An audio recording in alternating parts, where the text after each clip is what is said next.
Viongozi wa Ulaya wamezungumzia wasiwasi wao kuhusiana na kuongezeka kwa bei ya nishati kufuatia vita vya Mashariki ya Kati vinavyozidi kuchanuka. Rais Emmanuel Macron ambaye anafanya ziara nchini Cyprus amesema nchi yake, Ufaransa na washirika wake wanajiandaa kupeleka ujumbe maalum wa kijeshi kufungua tena mlango wa bahari ya Hormuz uliofungwa na Irani.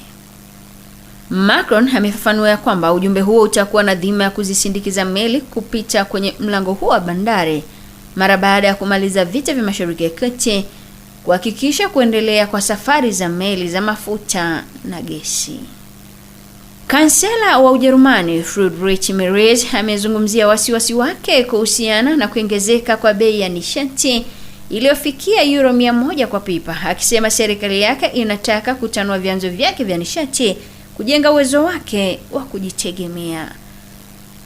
Kwa upande mwingine, waziri mkuu wa Hungary ametoa wito kwa Umoja wa Ulaya kuiondolea vikwazo vyote vya mafuta vya visukuku Urusi kudhibiti ongezeko la bei ya nishati barani humo.